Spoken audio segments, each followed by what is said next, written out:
out if you close your eyes.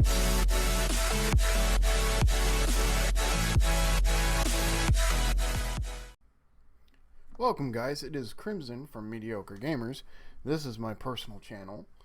This is the first video that I'm uploading. This channel will see Magic the Gathering stuff. I did not want to clog up the Mediocre Gamers channel with Magic the Gathering stuff, since I am pretty much the only one who's interested in Magic the Gathering. What I'm going to do in this video is I'm going to go through some cards out of the new set, Throne of Eldraine, that are possible early crafts. This will let you use your wild cards to the best of your ability. As you can see, I'm pretty broke now, but at one point this was way higher. But I also got most of the cards in the set that I'm going to need, with a few exceptions of some cards that I'm still needing to craft that I will get at a later date, because I am having so much fun with some of the decks that I'm already playing. Let's go here actually. Yep.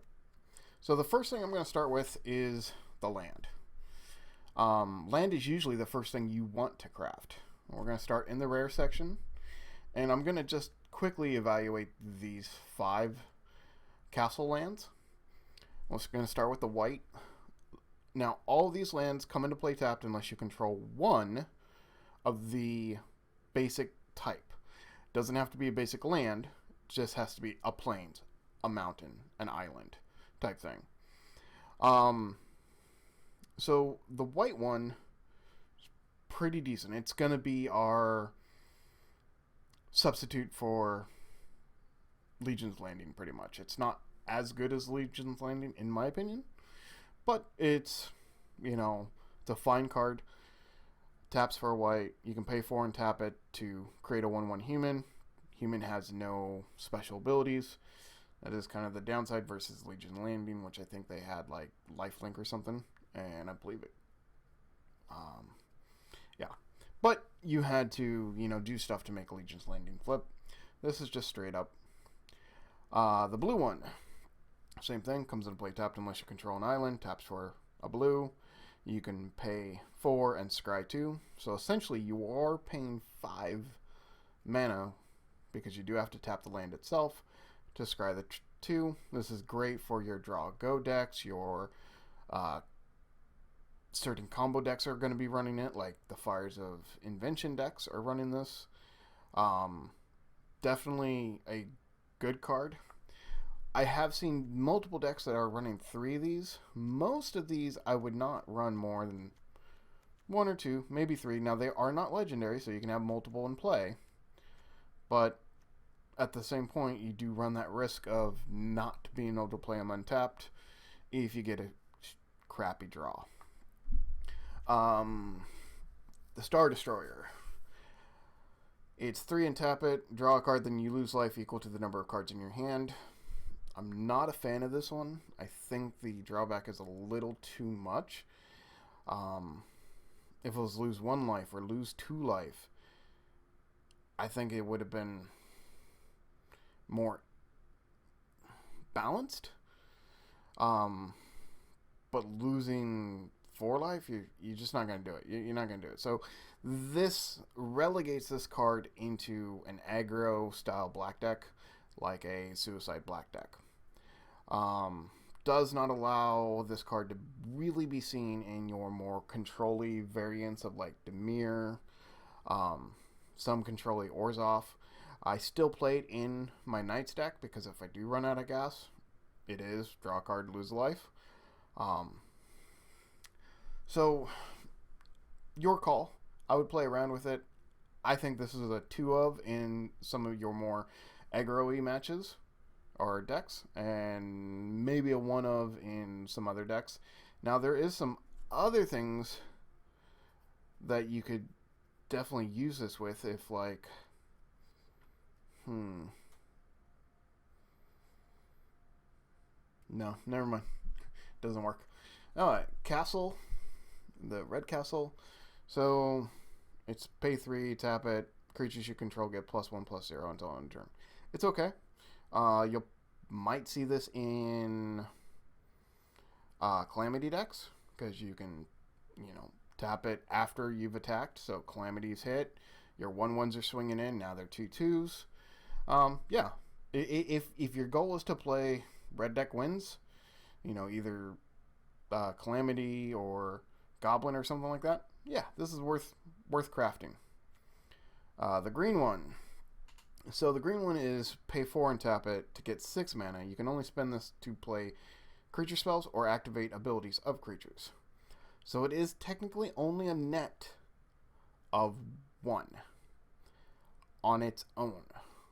Where this really shines is in decks like the Green Leyline with Nissa and Mana Dorks, where you're getting more mana per 1 tap than others. Also, this is pretty decent in the Feasting Troll King deck, because it just straight up, you can cast it on turn, for 5 instead of the 6. It's not bad. So these are really situational to what you are going to be playing.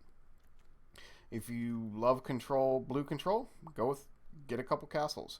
If you're a white weenie guy, get a couple castles. If you're Suicide Black, get a couple castles. You're going goblins, go for it. Each one of these has their niche that they're good in. They can be decent in everything, but if you're not particularly honing in on that playstyle, that deck, maybe hold off. Try to get a couple out of packs instead. Fabled Passage. This card's broken. I mean, in my opinion, this is probably the best card in the set. It's the card that I immediately slotted into every one of my decks. So you can tap it, sacrifice it, search your deck for a basic land card, put it in the battlefield tapped. Then, and after it comes into play, then if you control 4 or more lands, you untap that land. It's great fixing in the beginning, just in Evolving Wilds. Later in the game, it's an untapped Evolving Wilds. It's really good. And now, granted, you can't fetch dualies or shock lands or anything like that, but you're not paying life. Yeah, this should be probably the very first card you craft. If you craft nothing else and you got four rares, get these. This is my number one craft right here. It doesn't matter what deck you're playing. You're playing aggro, you're playing control, whatever. This is it. Alright. Now let's take a look at some other cards here. Gilded Goose. This is one of your strong mana dorks. Granted, it's no Birds of Paradise, but it's a good contender. A very good contender. Because it does things Birds of Paradise can't do. First off, it has 2 health. That's actually very relevant. Second thing is it can create more food.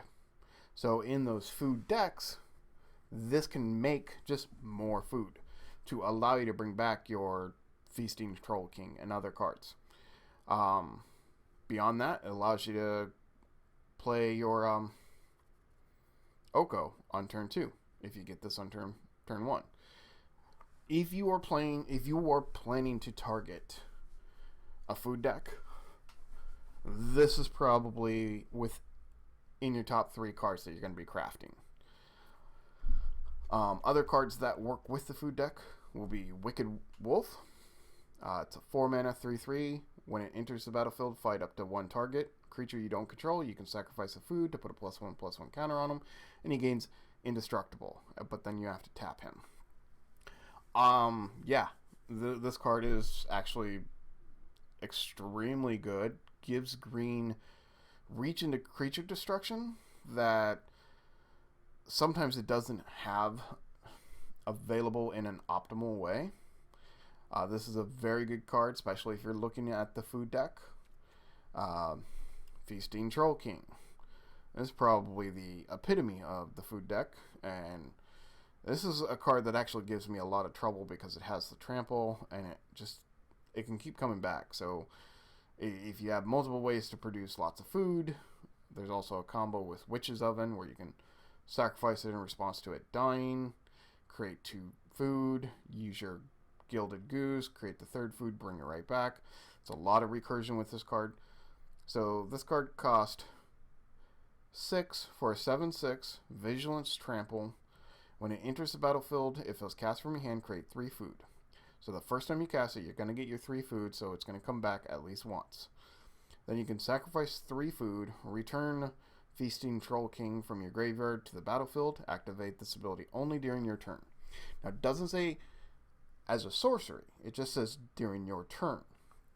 So you can still activate it as an instant effect, but it can only be done during your turn. I think the food deck is looking good. I'm not sure if it's a tier 1 deck right now. Meta's still up in the air right now. Pre-release is happening today. So we will see more. But I think it's a contender. I think it has the possibility with a lot of refinement. You may see a food deck getting pretty hot. Let's look at Knights real quick. So Knights is interesting. You can go multiple variants with Knights. You can go mono, Black Knights, you can go Orzhov Knights, you can go Rakdos Knights, or Mardu Knights.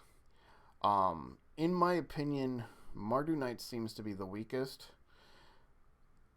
Rakdos Knights is way more aggressive, but has some really good Knights that you can use. I think the better one is either the Mono Black Knights or the Orzhov Knight. And if you are going Orzhov Knight, I think Worthy Knight is a card that you would definitely want to look at crafting. It allows you to go a little bit wider in Knights, and most Knights decks are using some sacrifice outlets for certain things. I know in my Orzhov Knight deck, I run Doom Foretold. And it just depends. I definitely think you're going to see this in pretty much every Orzhov Knight deck. So if you are looking at, hey, I want to play Knights, that's the deck I want to run, and you're limited on your wild cards, Worthy Knight is a strong contender. If you're going Rakdos, then I think Stormfist Crusader is good. The one downside, it's very aggressive because both players are drawing cards, both players are losing life. You can look at that as this is more damage at the cost of them drawing more cards. But it's really kind of your choice. I think Orzhov is going to be the one that comes out ahead, but Rakdos could be there. Same with Boros.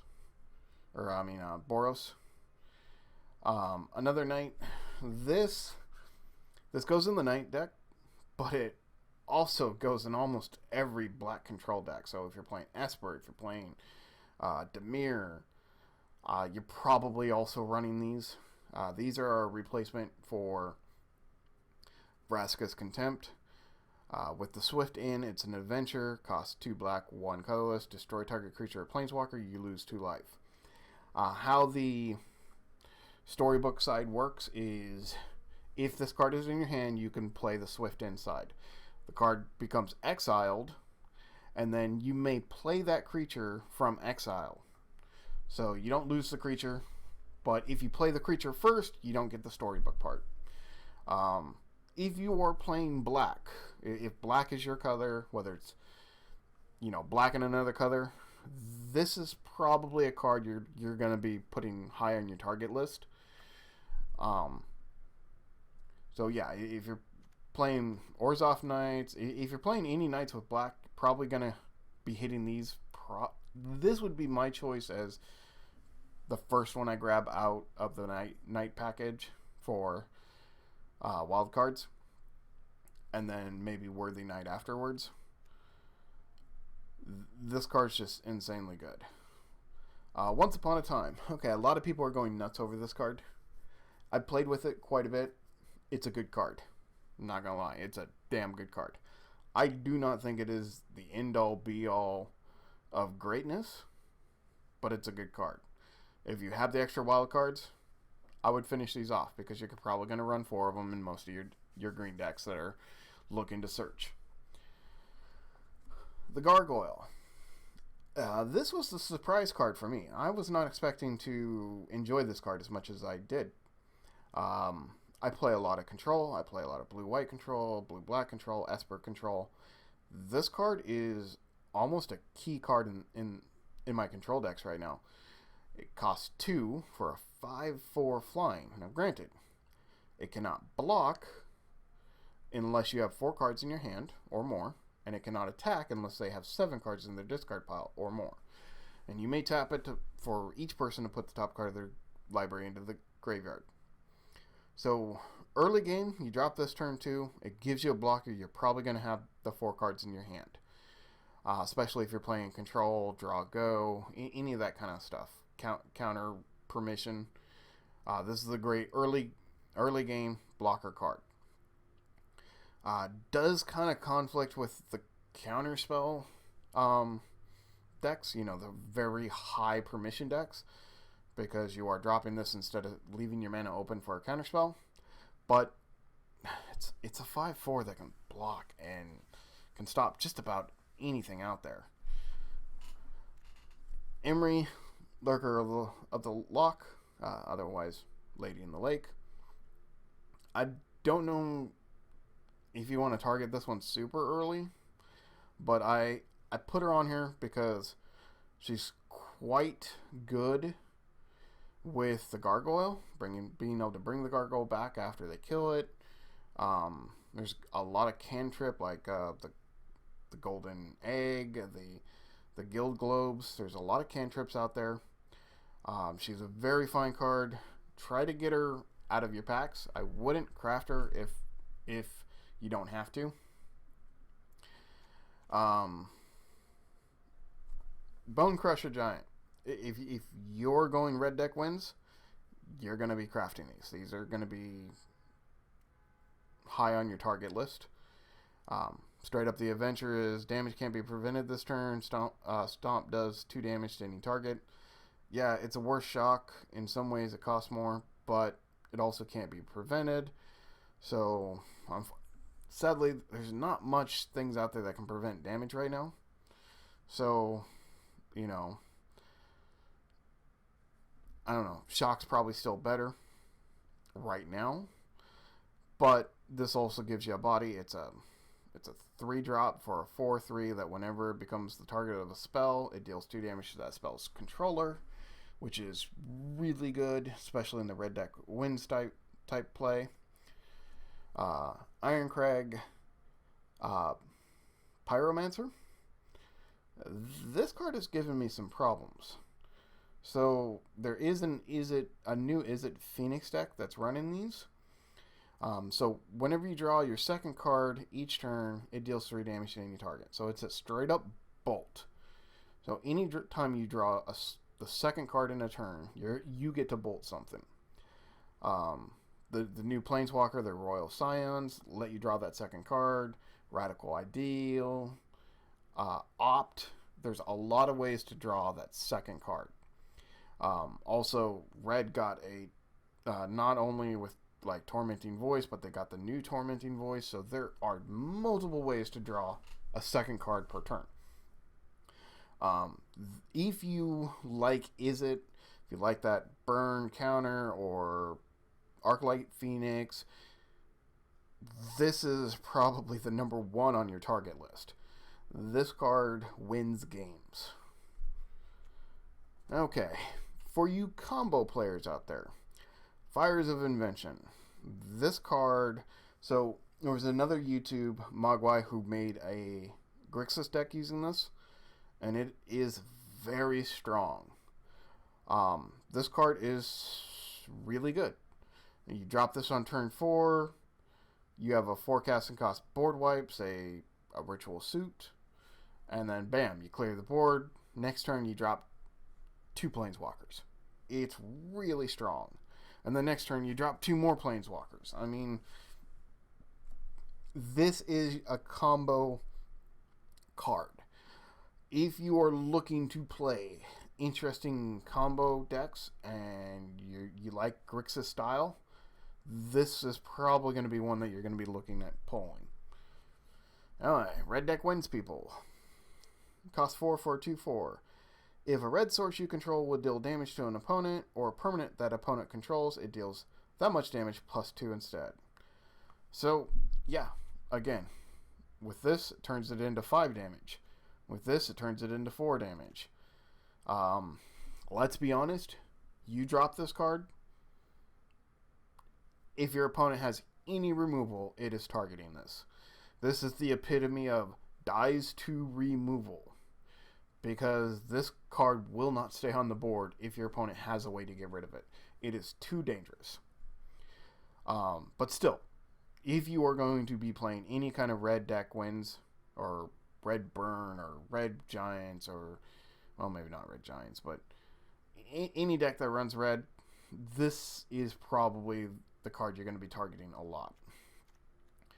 Alright, let's look at Doom Foretold. This is probably one of my favorite style decks out there. So, I've seen it by multiple creators, so I don't know who made the deck. It's a Dance of the Manse Doom Foretold deck. So, Doom Foretold, it's pretty much like, I mean, it feels like Abyss. I mean, if you're an old school Magic player, this is what it feels like. It feels like playing Abyss in some ways. So, 4 mana. At the beginning of each player's upkeep, that player sacrifices a non-land, non-token permanent. If that player can't, they discard a card, they lose 2 life, you draw a card, and you gain 2 life, and you create a 2/2 White Knight creature with Vigilance. Then you sacrifice Doom Foretold. Okay, so that's a lot of text. Well, let me show you how it's going to work. You're going to drop this on turn 4. Their turn, they're going to sack their Planeswalker or creature. Your turn, you got to sack something. If you can't sack anything other than Doom Foretold, then you got to sack Doom Foretold, which means the second half will not go off. You cannot trigger the second half of the card. Only your opponent.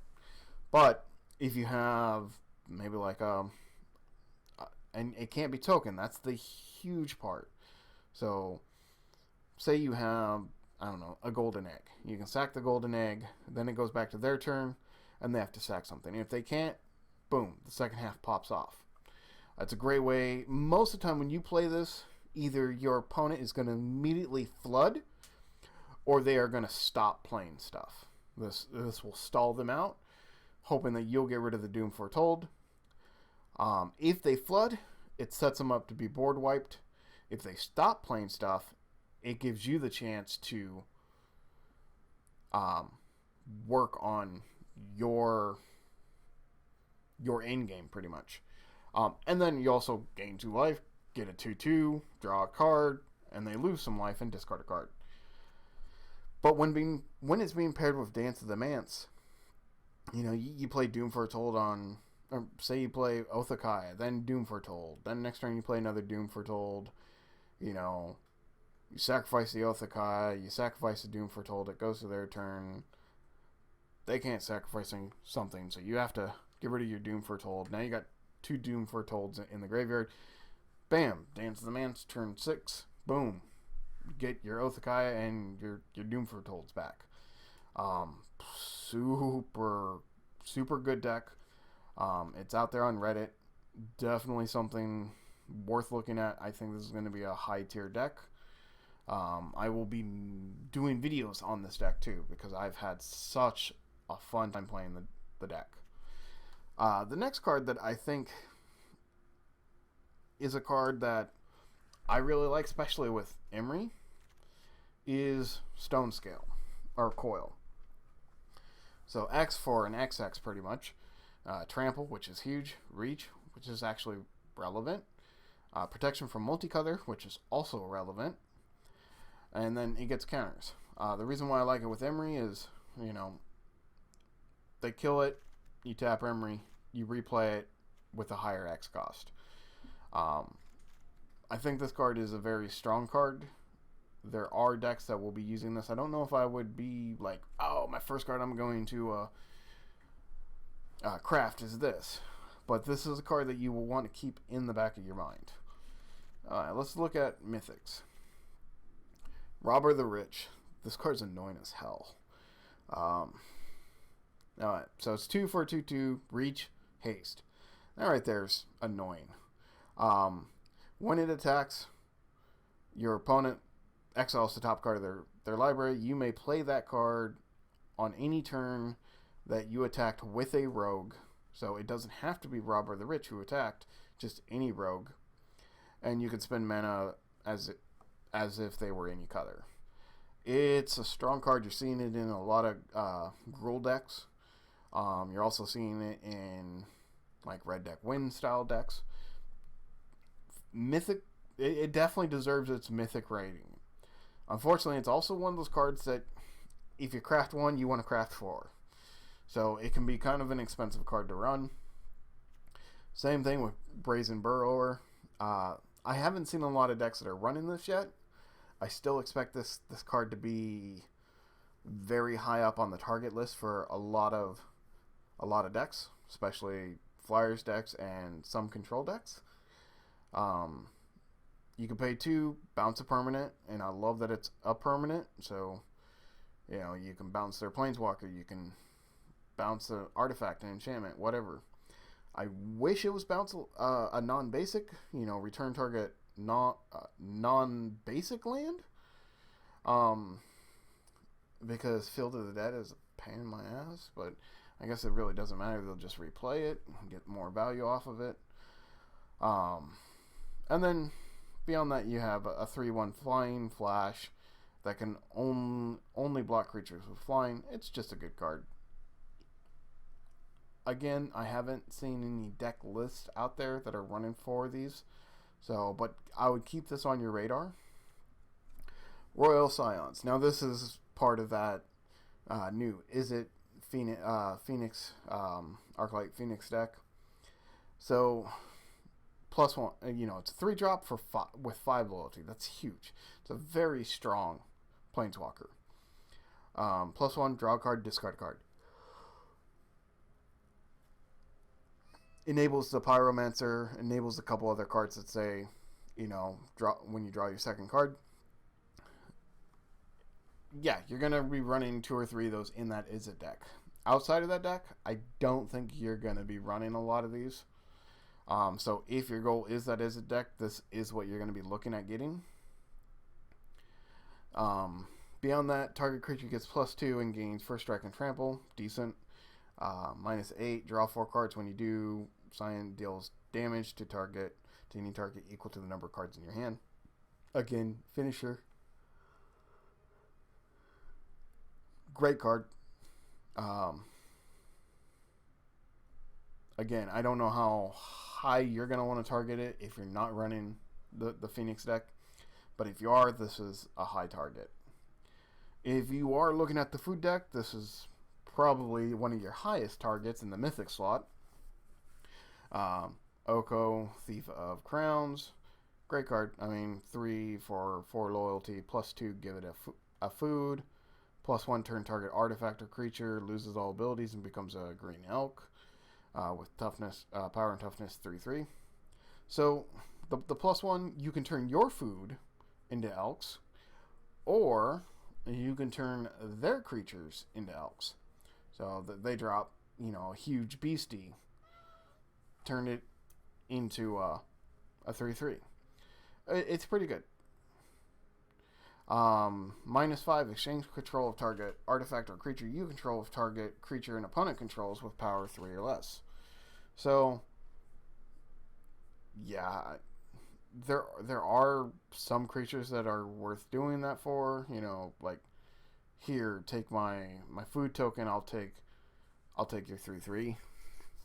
I think for the most part, though, you are going to be using this to generate food. Rankle. This card's insane. This, if you were looking at any mono black style play, you're probably going to get 3 or 4 of Rankle. He's 4 for a 3/3 flying haster. Haste makes it really important. When he attacks and deals combat damage to a player, you get to choose any number of these. So you can choose 1, 2, or 3. Each player discards a card. Each player loses a life and draws a card. Each player sacrifices a creature. I have seen some mono black decks that definitely have put him to good use. If you are not playing mono black, I don't foresee him being a slot into like control variants or combo variants. So he is pretty much your suicide black, mono black kind of deck. The Circle of Loyalty. This card is insane if you're playing knights. You're probably going to want to craft 3 of them for most of your white knight decks. A lot of times you're going to drop this for 3 mana. It's an anthem effect. It's not an anthem effect for only knights. It's an anthem effect for all creatures you control. And whenever you cast a legendary spell, you get more. You get another knight, or you can pay 4 and make another knight.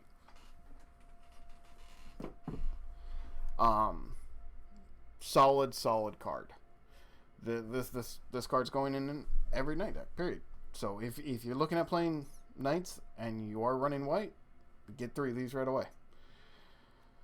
Okay, this card is a bane of my existence.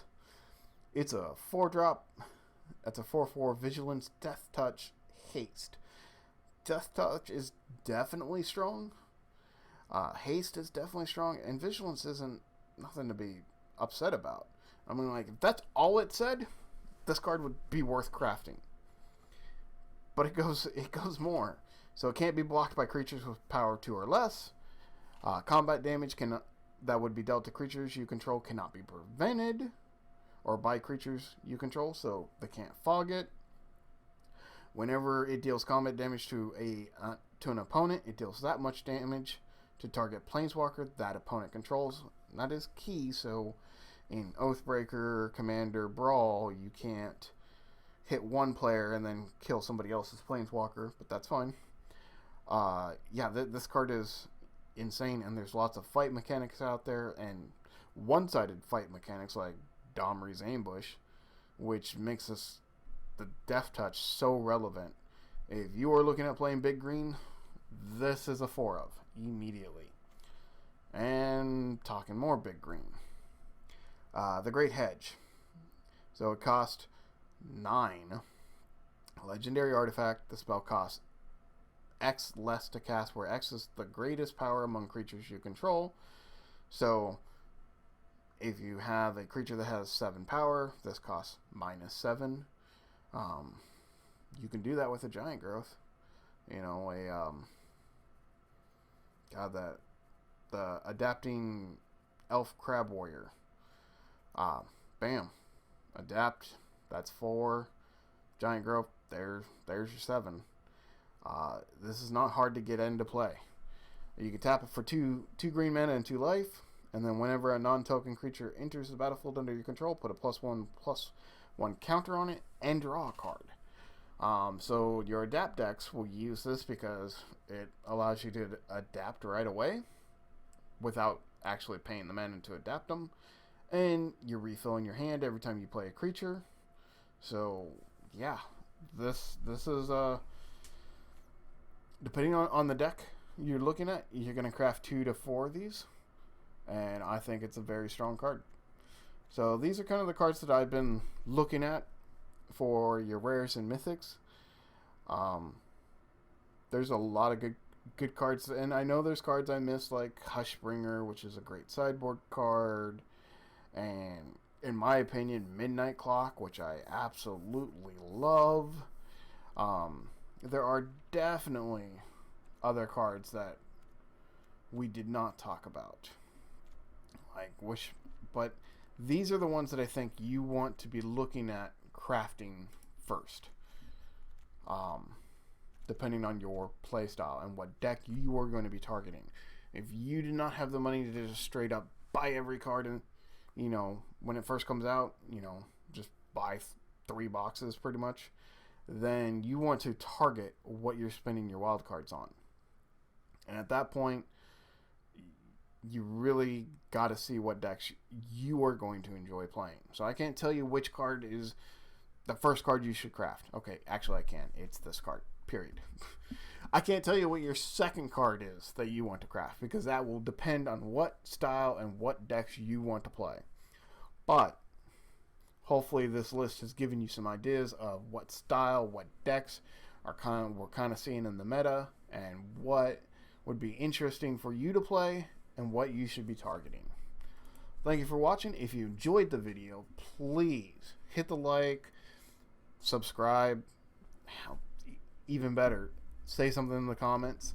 That really helps engage. You know, maybe I totally missed a card, or maybe I'm just not understanding the card and skipped over it, like, you know, the Returned King or something. Great Brawl card. When Brawl comes out, I'll definitely do a video.